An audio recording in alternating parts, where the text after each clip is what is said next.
Guys, I'm Steve. Welcome back to the channel. Welcome back to another video. If it's your first time stopping by the channel, hit that subscribe button. Trust me, you will not regret it. If you're a returning subscriber, as always, guys, welcome back. Now, I appreciate the support. Guys, I want to talk about something today that happened on Easter Sunday, I think. And it happened in Malcolm X Boulevard, New York City, Harlem, on 125th Street, which is a very populated street where a lot of people have shops and stuff set up. And a lot of people frequent that area a lot. And it's about the smoke shop shooting, where I think he's 19 years old. His name is Messiah Notway. Now, this man right here, Messiah Notway, supposedly got into an argument with a guy in the smoke shop, shot the man in the head in the smoke shop, and wound up shooting him again on the ground, and then going through his pockets and then leaving. The store was full of people.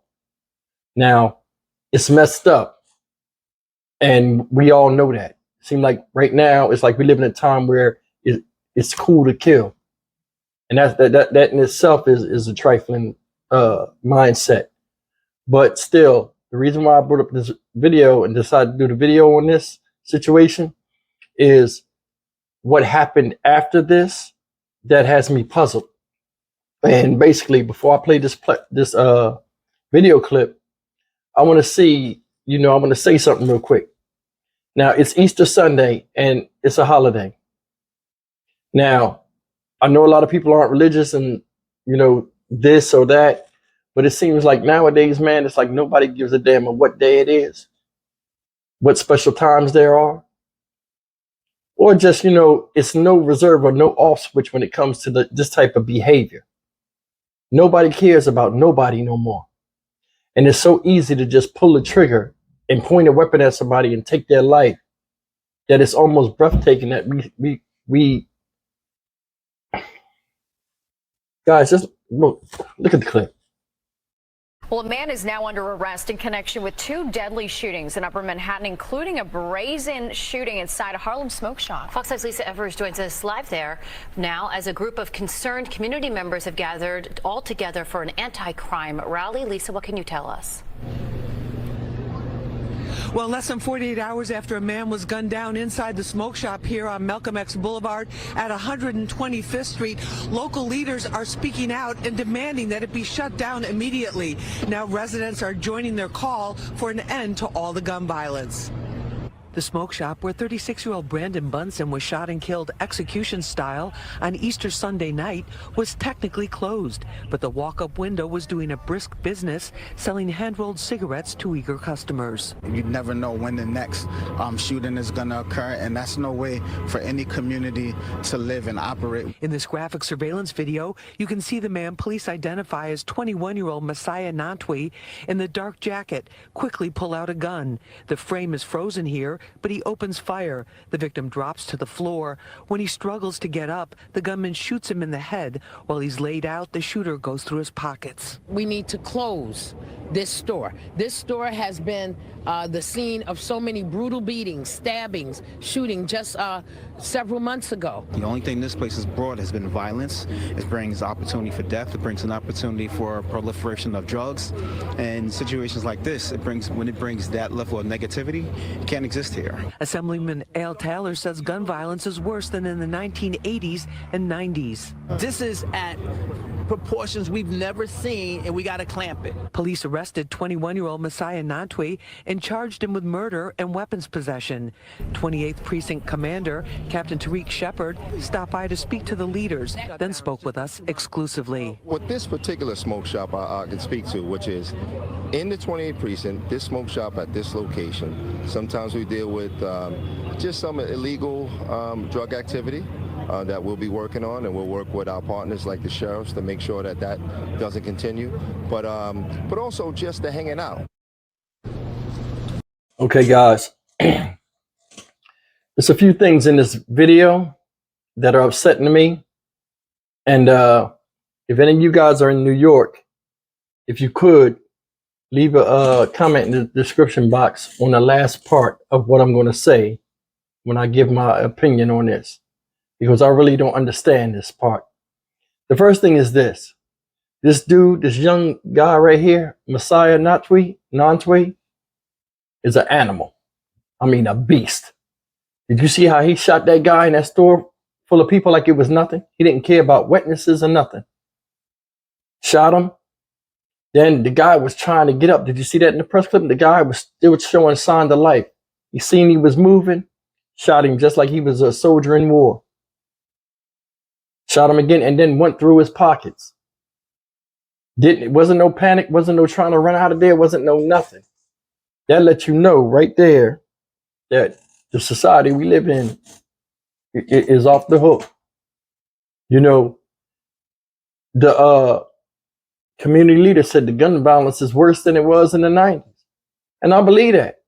And I thought, you know, back then when the crack epidemic hit and people was killing each other like crazy over drugs and turf and all of this type of stuff, I thought it'd never be another time like that. Nowadays, it's like so freely that you can just point a gun in somebody's face and pull the trigger and walk away like nothing happened. He shot this man in a commercial building in front of witnesses and walked out and didn't look around like nobody was going to do anything. Did you see the guy on the crutches? He left his crutches and just moved. When they shot him, you didn't see nobody panic. You didn't see nobody panic. He fired a gun in a store. I don't know if you know how sound travels. I know it had to be deafening when he let that thing off in there, in that closed space. Everybody looked, up I'm out, and left out. Nobody to render aid. Nobody cared. Another thing, what's overshadowing, what wasn't really talked about, this dude right here, Messiah Nantwe, supposedly killed another kid that same night. I think it was after this. So he got 2 charges of murder. I don't know if shooting somebody one time, embolden you, or hit you with a rush and you feel like you want to do it again. I mean, who knows? But sometimes people be amped up. They be charged up. And it's like, now it's like you got a series of murders. You're a serial murderer. Why? 19 years old, got your whole life ahead of you. Just like it's the wild, wild west in most cities nowadays. But the big thing I want to talk about is this. Now, you've seen the community leaders there. And, you know, I'm not discrediting community leaders, but it seems like they dance around the elephant in the room. The smoke shop, to me, is not the issue. It's a place of business. I'm from the East Coast.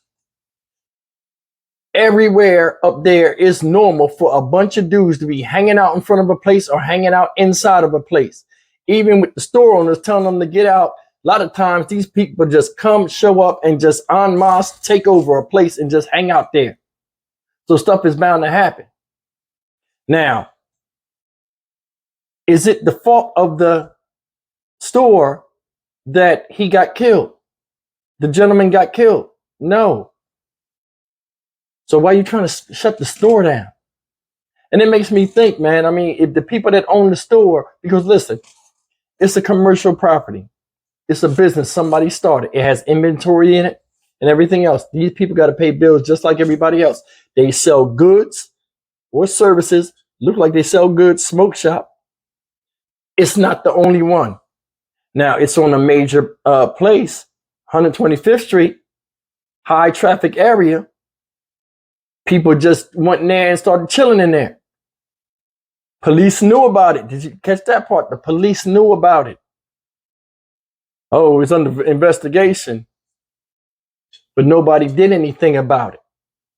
So that's what I'm saying. It ain't the building's fault that this man is dead, or the people's fault. They're running the business. Now, anybody can say, oh, well, you can call the cops and get these people out there. And like a lot of times they leave out or get driven out. They might come back and kill the owner for telling the police on them. A lot of these businesses are under siege. And the police know it. But they don't have enough manpower a lot of times neither. But if this is a high crime area, it could have been on the list of, hey, we need to have a police, police presence over here to where you can drive people out. But they always come back anyway. But my thing is, how is it the store's fault? Yeah, all crimes happen over there. Listen, it's a smoke shop. They probably got stuff with CBD in it and all this other stuff. Might be a popular hangout in a hood close by. A lot of people might be outside selling drugs in front of it. Yeah, that's not a good thing, but I mean, how much can an owner do without getting shot in the damn face nowadays? Like I said, it's like they dance around the bigger picture. The bigger picture is just the open aggression towards each other as people of color. It seemed like they was more determined in shutting that place down. And what you think gonna happen when you shut the place down? You're gonna shut the place down. They ain't gonna do nothing but go and move and take over somewhere else, maybe a bodega. And you see that a lot, guys. And most of these people that hang out there and do that, they're out there conducting business of their own, making transactions and such. You see what I'm saying? They don't care about that business at all. They just care that it's a place that they can stand, look like they doing something constructive, or just standing around like they waiting for somebody and do their illegal activities. The owner of the restaurant ain't got nothing to do with that. I mean, the place don't have nothing to do with that. You know, police patrol all the time. You know, I don't know if they made complaints or not, but just to say, honestly, hey, it's the building's fault when you got people that are committing atrocious acts of murder in Harlem, you know what I'm saying, a majority black city, on 125th Street, a historical street, and on Malcolm X Boulevard of all things. That right there is the story. Not the man shooting each other, not the man shooting the other man, or the way he did it and how he did him after he killed him. But nobody talks about the real. It's like we're trained and tuned to get triggered by certain things, but the bigger reality we dance around. Now all of a sudden it's the store's place. Like when you walk in there, it's a cloud of evil racism, or it's a cloud of destruction that like makes black people lose their minds. And them people got to make money just like everybody else. Now, I mean, maybe I'm missing something, you know, because I mean, you know how the news articles are, they might snip and cut stuff out. So that's why I'm asking all of my New York subscribers and residents that watch this channel, fill us in on some details. Now, I'm not trying to disrespect your city or anything like that, but I mean, sometimes, man, it's like the building is not the problem. You know what I'm saying? But as always, guys, like, comment, share, subscribe, and I'll see you guys in the next video. Thank you so much for listening.